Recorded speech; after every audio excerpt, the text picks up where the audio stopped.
fiirso waxa weeye marka hore waxaan sameynayaa dark stationka undark baan leeyahay saa u jeedaan monitoradeeda way shutdown bay noqdeen kana waa laptopkayga weeyaan waxaan idin tusinayaa oo kale dark stationka meelaha ay fiilada ka gelayaan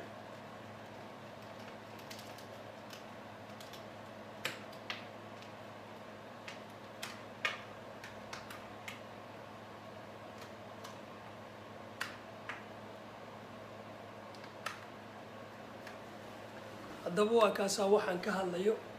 labadeeda monitor baalkaasi ku xiran yihiin baalkan wuxuu dul saarmanayaa wax la yiraahdo laptopkayga weeyaan marka laptopkan company-gu waa Lenovo waay qof walba wuxuu isticmaali karaa laptopka uu rabo dark station hadda technology-ga waxa weeyaan dark station la isticmaalaa marka barnaamijkan caawa waxaan ugu hadlaynaa in aan idin qeexno waxa uu yahay dark station-ka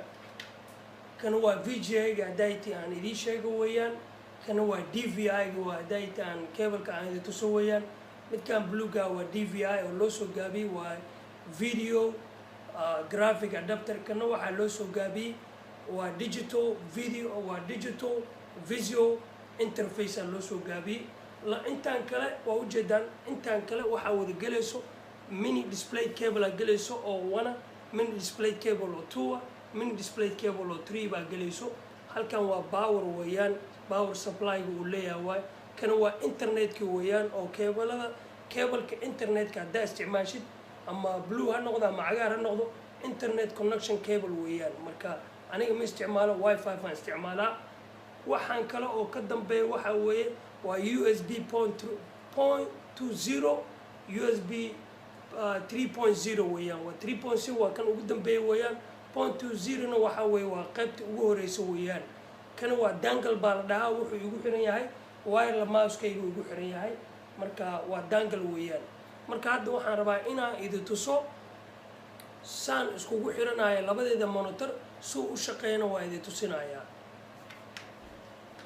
awooda ma tahay arday doonaya barashada IT-ga iyadoo aad ku baranayso muddo kooban haddii aad tahay arday daneynaya barashada kombiyuutarka laabka iyo ku hadalka luqadaha Englishka Heritage Academic waxa uu ku hayaa koorsooyinka kala ah Active Director the Human Service Computer Communication Networking American English koorsooyinkaasi waxa ay soconayaan muddo dhan 3 bilood halkan waa Heritage Academic sida aad u jeedaan systemka cusub ee sanadkan ayaa halkan ku yaala waad u jeedaan goobta aan fadhiyo sida ay u qurxan tahay adiga kaliga ayaa ku raaxaysanaya kombiyuutarkaada Heritage Academic waa academic diyaarinaya arday khibradooda aad loo diyaarinayo sidoo kale iskuulka waxa uu diyaar ku leeyahay practical joogto ah oo loogu talagalay ardayda baranaysa koorsooyinka aan kor ku soo xusnay isdiiwaangelinta iskuulka Heritage Academic waxa ay bilaabanaysaa 22-ka bisha 8aad sanada 2021 waxayna ku eg tahay 5ta bisha 9aad sanada 2021 Heritage Academic waxa uu ku yaalaa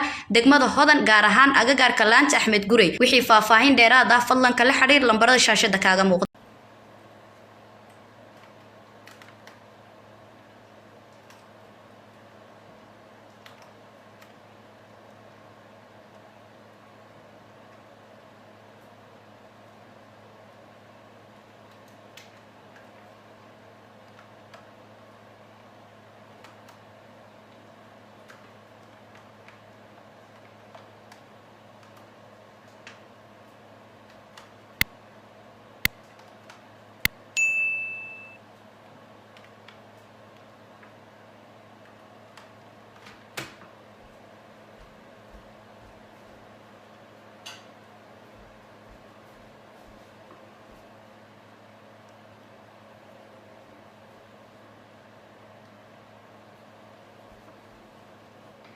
وكاسا وكو xirtay hadda u jeedaan marka waxaan sameeynaa wax la yiraahdo daakin aan sameeynaya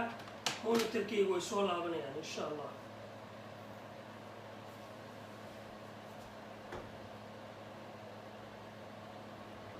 saa u jeedo wana ma monitor uu soo laabtay kii kalena ma soo laaban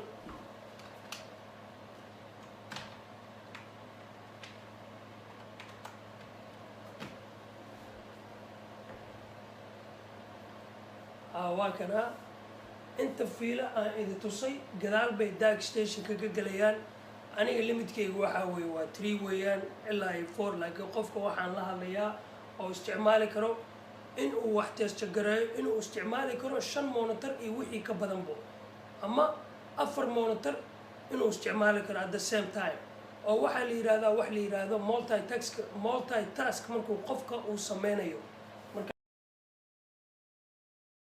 monitor oo igu xiran mouse-kayga waa caadi weeyaan haddii aad rabtid inaad monitorkaada ogaatid waxaad tegaysaa right click aad sameynaysaa display setting aad tegaysaa meel la yiraahdo waa kaasaa labadii monitor waa arkaysaan saa ujeedaa ama displaykeedu waxaad tegaysaa setting oo displayka ah waa arkaysaa monitorka kuu saaran waa inta monitor ay yihiin meeshaasaa ka arkaysaa marka barnaamijkeena caawa intaasuu ku egyahay waa kulanti wanaagsan ama kulanti dambe sheergarayn kartid videogan subscribe ku dheh ma youtube-gayga facebook-gaygana sheergareen السلام عليكم ورحمة الله وبركاته